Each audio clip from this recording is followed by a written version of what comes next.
Semana em África.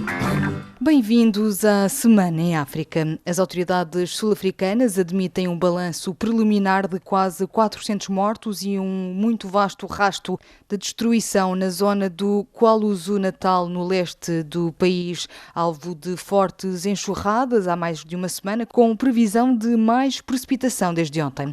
Simo Nzama é militante associativo e conta-nos como uma igreja acabou por desabar em cima do telhado de uma casa onde 4 pessoas perderam a vida.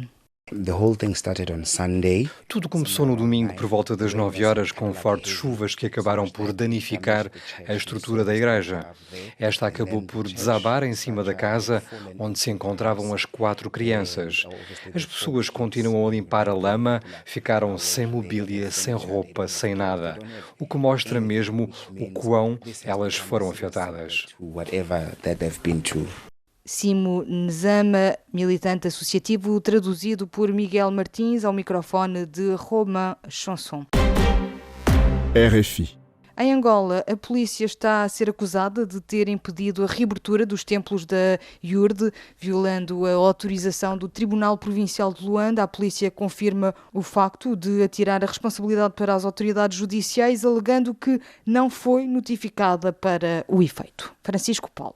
Centenas de fiéis da Igreja Universal dizem que foram outros impedidos pela polícia de entrarem nas instalações de diversos templos espalhados na capital angolana, apurou a RFI do líder da congregação religiosa. Alberto II, responsável da Igreja Universal do Reino de Deus em Angola, diz estar surpreso com a atitude da corporação, uma vez que a reabertura dos santuários foi na última quarta-feira autorizada pelo Tribunal Provincial de Luanda, depois de ter transitado em julgado. Para nós foi uma surpresa. O que eles alegam é que nós não estaríamos autorizados a usar templos porque o acórdão não estava claro, uma vez que se provou que não há crimes, e por essa razão que nós decidimos então reabrir os templos e darmos continuidade às nossas atividades. Por sua vez, Nestor Gobel, porta-voz da Polícia Nacional em Luanda, diz que os homens da ordem estão apenas a cumprir o seu papel, já que não foram notificados sobre a reabertura dos templos da Igreja Universal do Reino de Deus. A polícia até agora não foi notificada para dar acesso ou permitir que alguém explore os templos. Os templos da Igreja Universal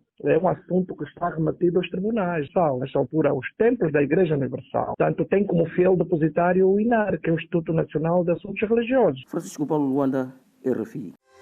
Bissau 94 FM. Em Bissau, a Liga Guineense dos Direitos Humanos alega que vários detidos na sequência da tentativa de golpe de Estado no 1º de fevereiro passado se encontram doentes. A organização pede a intervenção do Procurador-Geral da República no sentido de transferir aquelas pessoas para centros médicos ou para outros estabelecimentos melhores. O caso mais grave seria de detidos que se encontram na 2ª Esquadra de Bissau. Moussa Baldé. Ao certo, a Liga dos Direitos Humanos desconhece o número exato de pessoas detidas entre militares e civis. A Liga apenas sabe que as condições de detenção na 2ª Esquadra em Bissau são desumanas. Se alguns dos detidos não forem transferidos para outros estabelecimentos de reclusão, poderão até morrer, é o que diz a Liga dos Direitos Humanos. Boubacar Touré, vice-presidente da Liga dos Direitos Humanos, apresenta aqui a preocupação da organização sobre a situação dos detidos em conexão com a tentativa de golpe de Estado de 1 de fevereiro passado. Nós, enquanto organização, somos contra a impunidade, mas também somos contra tratamentos cruéis e desumanos e, por isso, vamos continuar a monitorar a situação destes detidos e exigir ao Estado para cumprir com as suas obrigações internacionais na matéria de tratamento digno dos detidos de reclusos. Porque a Guiné-Bissau, enquanto país, assinou vários instrumentos internacionais sobre esta matéria e, por conseguinte, deve cumprir as suas obrigações. Assinalaram-se esta semana os 10 anos do último golpe de Estado consumado. Herculano Mendes, investigador ligado ao INEP, sublinha que o país normalizou nos últimos anos os golpes de Estado. Acho que o Estado da Guiné-Bissau normalizou os golpes de Estado. desde o primeiro que aconteceu em 1980, depois o então presidente da República, Luís Cabral. Infelizmente, até então, ninguém foi responsabilizado. Também o mesmo se pode dizer com o golpe de Estado de 2012, de abril de 2012. Do meu ponto de vista, o golpe acabou por complicar ainda mais e também, de certa forma, acabou com a esperança e o otimismo, não é? Do ponto de vista interno e a nível internacional. Maputo 105 FM.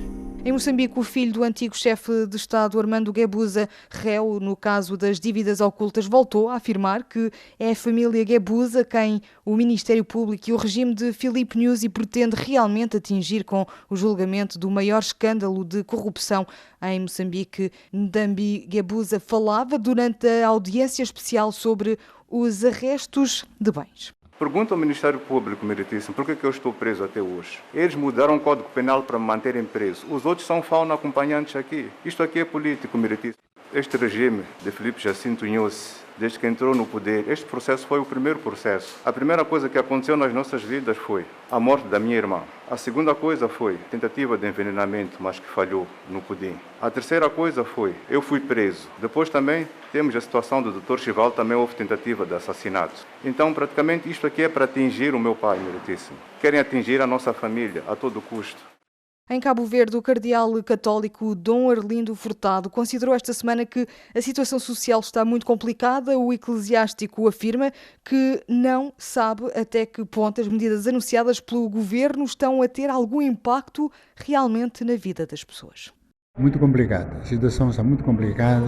A igreja lida a nível da Caritas e a nível de pastores que as pessoas nos procuram, todos, bispos e sacerdotes, sobretudo sacerdotes, são mais próximos.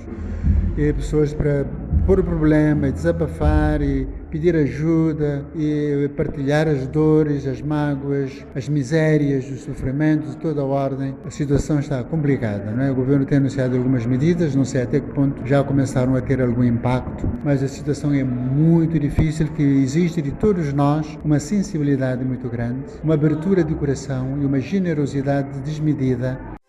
São Tomé 102.8 FM.